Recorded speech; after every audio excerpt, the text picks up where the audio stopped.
ਪਾਣੀ ਦੇ ਡਾਢੇ ਡੁੱਬ ਨੂੰ ਚੰਗੀ ਤਰ੍ਹਾਂ ਜਾਣਦੇ ਨੇ, ਜਿਨ੍ਹੇ ਨਾ ਸਮਝੀ ਤੇ ਕਠੋਰਪਨ ਪਾਰੋਂ ਆਪਣੀ ਹਾਸਿਆਂ ਭਰੀ ਹਯਾਤੀ ਨੂੰ ਕਬਰਸਤਾਨ ਵਾਂਗੂ ਸੁਨਮਸਾਨ ਕਰ ਲਿਆ। ਜਦੋਂ ਅਮਰ ਤੇ ਕਾਲੀਆਂ ਬਦਲੀਆਂ ਆਉਂਦੀਆਂ ਨੇ ਜਾਂ ਫਿਰ ਹਵਾਵਾਂ ਤੇ ਛੁਰੀ ਵਾਂਗੂ ਪਿੰਡੇ ਨੂੰ ਵੜਦੀਆਂ ਟੁੱਕਦੀਆਂ ਨੇ, ਉਹ ਸ਼ਦੈਨਾ ਵਾਂਗ ਆਵਾਜ਼ਾਂ ਮਾਰਦੀ ਘਰੋਂ ਨਿਕਲ ਕੇ ਦਰਿਆ ਤੇ ਉਸ ਬੰਨ ਵੱਲ ਨੱਸ ਪੈਂਦੀ ਹੈ ਜਿਹਦਾ ਪਾਣੀ ਰੱਸਾ ਤੜਾਏ ਸੰਡੇ ਵਾਂਗ ਧਾੜਦਾ ਹੈ। ਉੱਥੇ ਅੱਪੜ ਕੇ ਉਹ ਚੀਕਾਂ ਮਾਰਦੀ ਏ ਤੇ ਆਪਣੇ ਭੈੜੇ ਲੇਖਾਂ ਤੇ ਰੋਂਦੀ ਕੁਰਲਾਉਂਦੀ ਏ।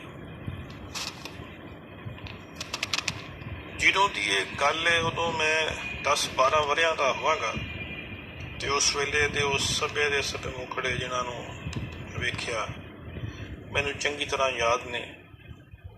ਉਹਨਾਂ 'ਚੋਂ ਹੀ ਇੱਕ ਮੁਖੜਾ ਰਾਣੋ ਦਾ ਵੀ ਸੀ, ਜਿਹਦਾ ਘਰ ਮੇਰੇ ਘਰ ਤੋਂ ਥੋੜ੍ਹੀ ਦੂਰ ਸੀ। ਹੁਣ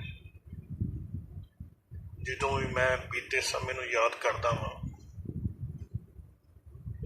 ਤੇ ਬਚਪਨ ਦੀਆਂ ਭੁੱਲੀਆਂ ਹੋਈਆਂ ਯਾਦਾਂ ਦੇ ਬੱਦਲਾਂ 'ਚੋਂ ਅਚਨਚੇਤ ਇੱਕ ਚੰਨ ਜਿਹਾ ਮੁਖੜਾ ਜਾਗਦਾ ਹੈ, ਜਿਹਦੀ ਚਾਨਣੀ ਮੇਰੇ ਸਾਹਾਂ ਵਿੱਚ ਉਤਰ ਜਾਂਦੀ ਹੈ ਤੇ ਮੈਨੂੰ ਇੰਝ ਜਾਪਦਾ ਹੈ ਜਿਵੇਂ ਮੈਂ 7 ਅਸਮਾਨਾਂ ਤੇ ਉੱਡ ਰਿਹਾ ਹਾਂ। ਫਿਰ ਮੇਰੇ ਵੇਖਦਿਆਂ ਉਹਨਾਂ ਲਿਸ਼ਕਾਰਿਆਂ 'ਚੋਂ 2 ਹਰਨੀ ਵਰਗੀਆਂ ਅੱਖਾਂ ਇੰਝ ਜਾਪਦੀਆਂ ਨੇ ਜਿਵੇਂ ਉਹ ਮੈਨੂੰ ਘੇਰ ਕੇ ਮਾਰ ਮੁਕਾਉਣ ਚਾਹੁੰਦੀਆਂ ਹੋਣ। ਹੁਣ ਵੀ 27 ਵਰ੍ਹਿਆਂ ਦੀ ਉਮਰ ਤੋਂ ਉੱਪੜ ਕੇ ਮੈਂ ਉਹਨਾਂ ਅੱਖੀਆਂ ਦੇ ਬਲ ਦੇ ਦੀਵੇ ਦੀ ਲੋ ਨੂੰ ਭੁੱਲ ਨਹੀਂ ਸਕਿਆ, ਜਿਹੜੇ ਮੇਰੇ ਵੈਰੀ ਬਣ ਕੇ ਮੈਨੂੰ ਆਪਣੇ ਅੱਗ ਵਿੱਚ ਸਾੜਨਾ ਚਾਹੁੰਦੇ ਨੇ ਤੇ ਜਿਨ੍ਹਾਂ ਦੀ ਖੋਜ ਵਿੱਚ ਮੈਂ ਹਰ ਸੋਹਣੇ ਮੁਖੜੇ ਨੂੰ ਤੱਕਦਾ ਰਹਿੰਦਾ ਵਾਂ। ਬੀਜੀ ਜਦੋਂ ਵੀ ਰਾਤ ਨੂੰ ਸਾਡੇ ਕਹਿਣ ਤੇ ਕੋਈ ਕਹਾਣੀ ਸੁਣਾਉਂਦੀ ਸੀ, ਉਸ ਕਹਾਣੀ ਦੀ ਸ਼ਹਿਜ਼ਾਦੀ ਦੇ ਨੈਣ ਨੱਚ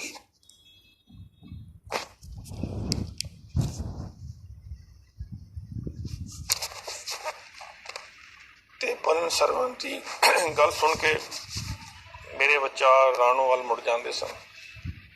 ਇਹ ਕਹਾਣੀ ਜਦੋਂ ਟੁਰਦੇ ਉੱਥੇ ਅੱਪੜਦੀ ਜਿੱਥੇ ਕੋਈ ਜਿੰਨ ਉਸ ਸ਼ਹਿਜ਼ਾਦੀ ਨੂੰ ਚੁੱਕ ਕੇ ਲੈ ਜਾਂਦਾ ਤੇ ਮੇਰਾ ਸਾਰਾ ਪਿੰਡਾ ਪਤਾ ਨਹੀਂ ਕਿਉਂ ਕੰਬਣ ਲੱਗ ਜਾਂਦਾ ਸੀ ਤੇ ਮੈਂ ਵਿਚਾਰ 'ਚ ਸਾਰੇ ਪਿੰਡ 'ਚ ਉਸ ਸ਼ੈਤਾਨ ਨੂੰ ਲੱਭਣ ਲੱਗ ਪੈਂਦਾ ਜਿਹੜਾ ਰਾਣੋ ਨੂੰ ਭੈੜੀ ਅੱਖ ਨਾਲ ਦੇਖਦਾ ਸੀ।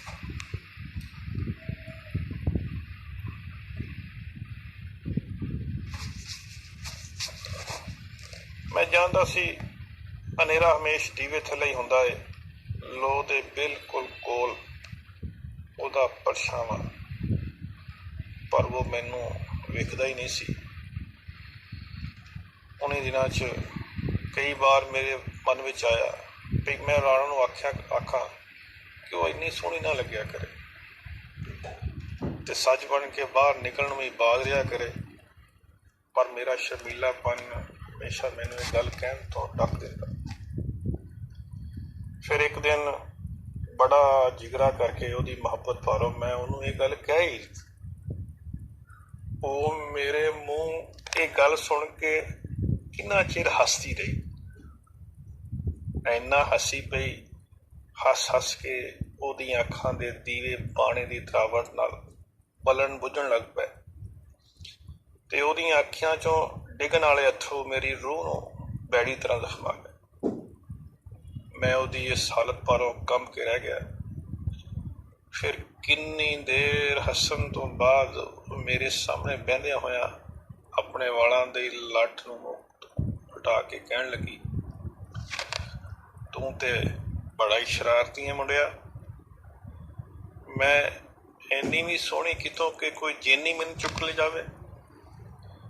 ਉਹਦੀ ਇਸ ਗੱਲ ਨੇ ਮੈਨੂੰ ਸਮਝਾਇਆ ਕਿ ਉਹ ਬਹੁਤ ਹੀ ਸਿੱਧੀ ਸਾਦੀ ਸੀ ਤੇ ਆਪਣੇ ਚਾਂਚੇ ਰੂਪ ਤੋਂ ਵੀ ਬੇਖਬਰ ਮਟਿਆਰ ਸੀ। ਫਿਰ ਮੇਰੇ ਅੰਦਰ ਦਾ ਖੌਫ ਬੀਤਦੇ ਦਿਨਾਂ ਦੇ ਨਾਲ ਨਾਲ ਵਧਣ ਲੱਗ ਪਿਆ ਸੀ ਤੇ ਸਾਹ ਲੈਣਾ ਵੀ ਮੇਰੇ ਲਈ ਔਖਾ ਹੋ ਗਿਆ ਸੀ। ਆਹਿਸਤਾ ਆਹਿਸਤਾ ਮੈਨੂੰ ਇੰਝ ਜਾਪਣ ਲੱਗ ਪਿਆ ਜਿਵੇਂ ਮੈਂ ਉਹਦਾ ਪਰਛਾਵਾਂ ਹੋਵਾਂ ਤੇ ਉਹਦੇ ਵਜੂਦ ਨਾਲ ਮੇਰਾ ਜਨਮਾਂ ਪੁਰਾਣਾ ਕੋਈ ਅਟੋਟ ਸੰਜੋਗ ਹੋਵੇ। ਇਹਨਾਂ ਦਿਨਾਂ 'ਚ ਚਿਨਾਰ ਦੇ ਕੰਢੇ ਵਾਸਤੇ ਇਸ ਪਿੰਡ ਦੀਆਂ ਮਟਿਆਰਾਂ ਲੀੜੇ ਧੋਣ ਲਈ ਦਰਿਆ ਦੇ ਜਾਂਦੀਆਂ ਸਨ ਤੇ ਰਾਣੋ ਵੀ ਉਹਨਾਂ ਦੇ ਨਾਲ ਜਾਂਦੀ ਸੀ। ਉੱਥੇ ਹੀ ਰਾਣੋ ਨੂੰ ਉਹਦੇ ਖ਼ਿਆਬਾਂ ਦਾ ਸ਼ਹਿਜ਼ਾਦਾ ਮਿਲਿਆ, ਜਿਸ ਨਾਲ ਉਹ ਲੁਕ ਲਗਾ ਕੇ ਮਿਲਣ ਲੱਗ ਪਈ। ਇਹ ਗੱਲਾਂ ਮੇਰੇ ਤੱਕ ਆਪਣੀਆਂ ਤੇ ਉਸ ਵੇਲੇ ਮੇਰੇ ਦਿਮਾਗ ਵਿੱਚ ਠੀਕ ਤਰ੍ਹਾਂ ਨਾਲ ਬੈਠ ਸਕੀਆਂ। ਰਾਣੋ ਅਜੀਬ ਗੱਲਾਂ ਕਰਨ ਲੱਗ ਪਈ ਸੀ ਜਿਹੜੀਆਂ ਲੋਕਾਂ ਨੂੰ ਸਮਝ ਨਹੀਂ ਆਉਂਦੀਆਂ ਸਨ। ਪਰ ਹੁਣ ਜਦੋਂ ਮੈਂ ਉਹ ਗੱਲਾਂ ਸੋਚਦਾ ਵਾਂ ਤੇ ਸਭ ਕੁਛ ਮੇਰੀ ਸਮਝ ਵਿੱਚ ਆ ਜਾਂਦਾ ਹੈ ਤੇ ਇੱਕ ਨਰਮ ਤੇ ਨਾਜ਼ੁਕ ਦਿਲ ਚੋਂ ਲਿਸ਼ਕਾਰੇ ਨਿਕਲਦੇ ਲੱਗਦੇ ਨੇ ਜਿਹਦੇ 'ਚ ਮੁਹੱਬਤ ਦੀ ਤਰੇਲ ਦੇ ਕਤਰੇ ਚਮਕਾ ਮਾਰਦੇ ਨੇ। ਰਾਣੋ ਨੇ ਦਰਿਆ ਦੇ ਕੰਢੇ 'ਚ ਆਪਣੇ ਉਸ ਸ਼ਹਿਜ਼ਾਦੇ ਨੂੰ ਆਖਿਆ, ਕਾਸ਼ੀ, ਪਤਨ ਦਾ ਬਿਖਰਿਆ ਹੋਇਆ ਪਾਣੀ ਬੰਨ ਦੀ ਉਚਾਈ ਤੋਂ ਕਿੰਨੀ ਆਜ਼ਾਦੀ ਨਾਲ ਡਿੱਗਦਾ ਹੈ। ਚਮਕਦੇ ਲਿਸ਼ਕਾਰੇ ਮਾਰਦੇ ਕਤਰਿਆਂ ਵਾਲਾ ਪਾਣੀ। ਮੇਰੀ ਜੀ ਚਾਹੁੰਦਾ ਏ, ਸੋਹਣੇ ਰੱਬਾ, ਮੈਨੂੰ ਮਟਿਆਰ ਨਾ ਬਣਾਇਆ ਹੁੰਦਾ, ਪਾਣੀ ਦਾ ਇੱਕ ਕਤਰਾ ਹੀ ਬਣਾ ਦਿੰਦਾ, ਆਜ਼ਾਦ ਤੇ ਚਮਕੀਲਾ, ਹਮੇਸ਼ ਤੋਂ ਵਗਣ ਵਾਲਾ, ਸ਼ੀਸ਼ੇ ਵਾਂਗੂ ਲਸ਼ਕਦਾ। ਰਾਣੋ ਦੀ ਇਹ ਗੱਲ ਸੁਣ ਕੇ ਕਾਸ਼ੀ ਹੱਸਣ ਲੱਗ ਪੈਂਦਾ ਤੇ ਉਹਦਾ ਠੱਠਾ ਉਡਾਉਂਦਾ ਸੀ। ਪਰ ਫਿਰ ਵੀ ਉਹ ਗੱਲਾਂ ਕਰਦੀ ਜਾਂਦੀ, ਐਸੀਆਂ ਗੱਲਾਂ ਜਿਹੜੀਆਂ ਕਾਸ਼ੀ ਵਰਗੇ ਗਾਮੜਗੋ ਦੇ ਸਰ ਤੋਂ ਗੁਜ਼ਰ ਜਾਂਦੀਆਂ ਸੀ। ਉਹ ਕਹਿੰਦੀ, ਕਾਸ਼ੀ, ਕਦੀ ਕਦੀ ਪਾਣੀ ਦੇ ਕਤਰੇ ਮੈਨੂੰ ਆਪਣੇ ਪਿੰਡੇ ਦਾ ਹਿੱਸਾ ਜਾਪਦੇ ਨੇ, ਜਿਵੇਂ ਪਾਣੀ ਦੇ ਕਤਰੇ ਨਹੀਂ ਮੇਰੇ ਪਿੰਡੇ ਦੇ ਹਿੱਸੇ ਵਿਖਰੇ ਹੋਣ ਤੇ ਮੈਂ ਆਪਣੇ ਤੋਂ ਤੇ ਆਪਣੇ ਖਿਆਲਾਂ ਤੋਂ ਵੱਖ ਉਹਨਾਂ ਨੂੰ ਨਹੀਂ ਕਰ ਸਕਦੀ। ਇਹਨਾਂ ਦੇ ਨਾਲ ਤੁਰਦੀ ਦੂਰ ਨਿਕਲ ਜਾਂਦੀ ਹਾਂ, ਬਹੁਤ ਦੂਰ। ਇਹ ਨਦੀ ਪਤਾ ਨਹੀਂ ਕਿੰਨੇ ਵਰ੍ਹਿਆਂ ਤੋਂ, ਕਿੰਨੀਆਂ ਸਦੀਆਂ 'ਚੋਂ ਇੰਝ ਹੀ ਵਗਦੀ ਆਉਂਦੀ ਹੈ ਤੇ ਵਗਦੀ ਰਹੇਗੀ। ਲਹਿਰਾਂ ਦੇ ਪੰਗੂੜੇ 'ਚ ਲਹਿਰਾਉਂਦੀ ਹੋਈ ਨਦੀ, ਜਿਹੜੀ ਵਰ੍ਹਿਆਂ ਤੋਂ ਆਪਣੇ ਮਹਿਬੂਬ ਦੇ ਮਿਲਣ ਤੋਂ ਤਰਸਦੀ ਪਤਨਾਂ ਵਿੱਚ ਭਟਕਦੀ ਹੋਵੇ। ਕਾਸ਼ੀ, ਕਦੀ ਕੋਈ ਕੁੜੀ ਨਦੀ ਹੋ ਸਕਦੀ ਹੈ?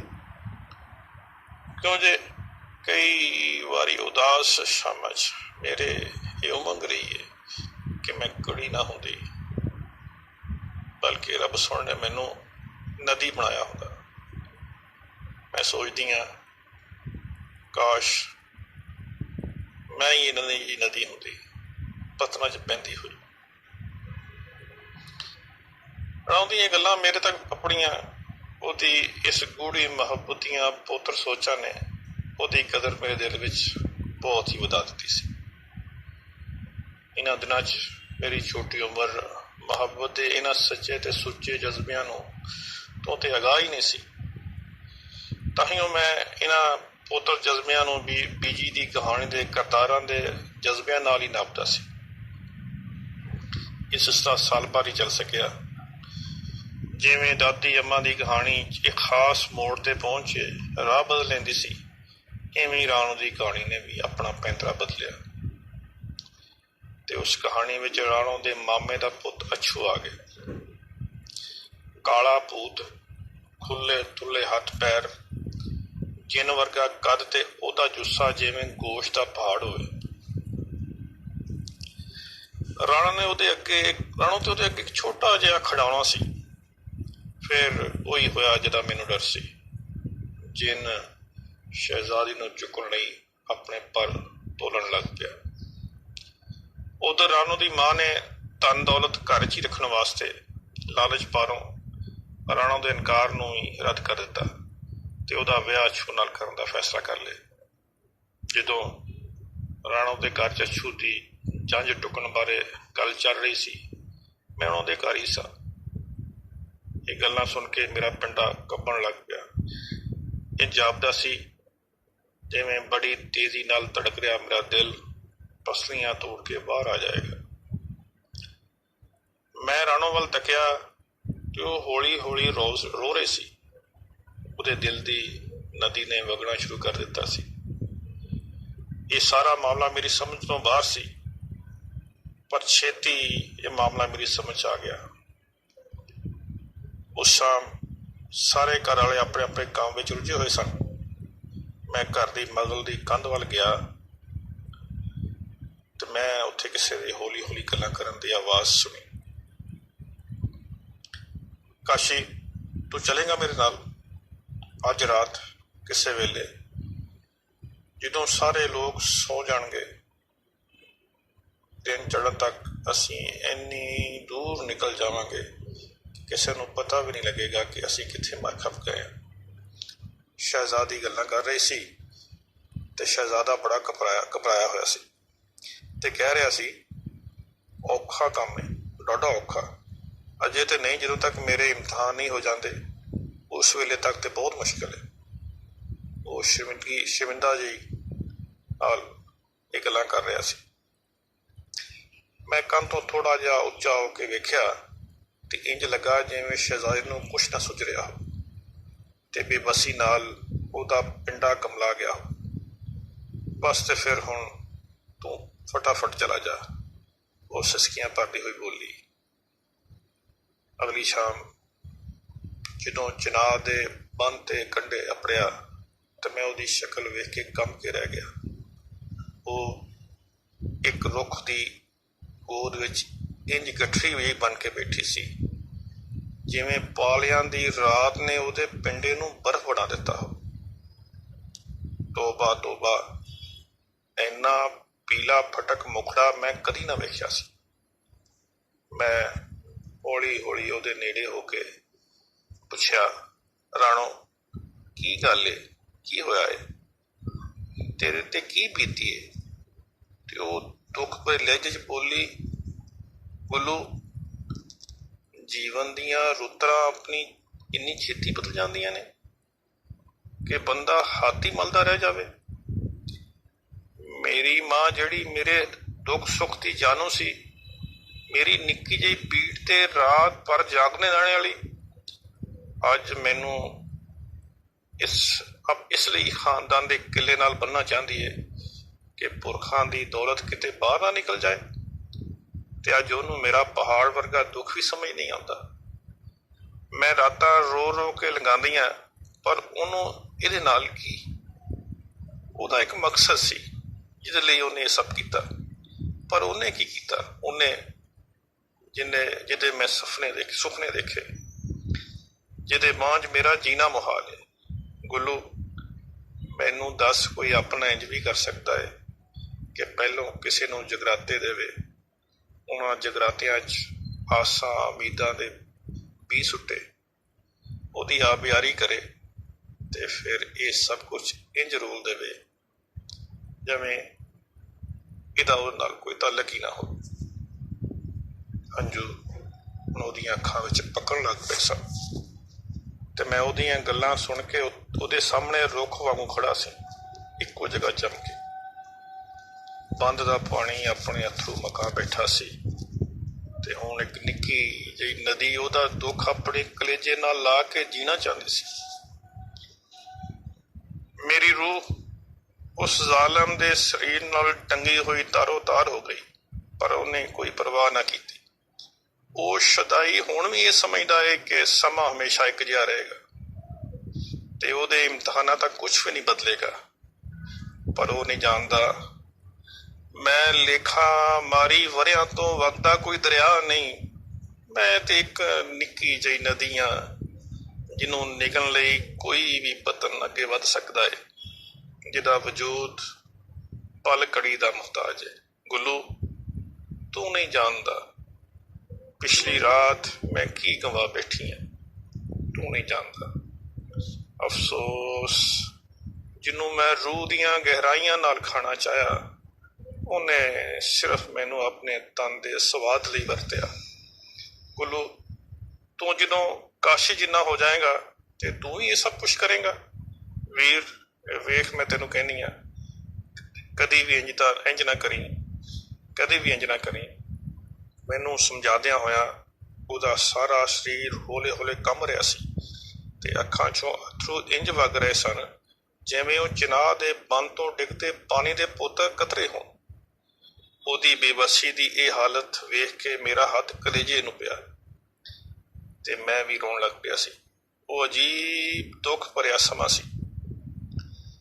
ਬੰਨ ਰੋ ਰਿਹਾ ਸੀ, ਨਦੀ ਰੋ ਰਹੀ ਸੀ ਤੇ ਉਹਨਾਂ ਦੇ ਵਿਚਕਾਰ ਖੜਾ ਮੈਂ ਵੀ ਰੋ ਰਿਹਾ ਸੀ, ਇਵੇਂ ਜਿਵੇਂ ਅਸੀਂ ਸਾਰੇ ਆਪਣੇ ਕਿਸੇ ਸਾਂਝੇ ਦੁੱਖ ਨੂੰ ਨਦੀ ਦੇ ਪਾਣੀ ਦੇ ਕਤਰਾਂ ਵਿੱਚ ਵਗਾ ਦੇਣਾ ਚਾਹੁੰਦੇ ਹੋ।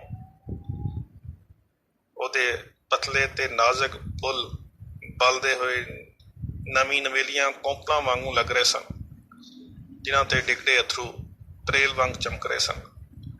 ਬਸ ਸਮੇਂ ਮੈਨੂੰ ਇੰਝ ਜਾਪਿਆ ਲੱਗਦਾ ਸੀ ਜੈਸੇ ਉਹਦੀ ਜ਼ਿੰਦਗੀ ਦੀ ਕਹਾਣੀ ਦਾ ਅਖੀਰ ਨੇੜੇ ਢੁਲਕ ਰਿਹਾ ਹੋ।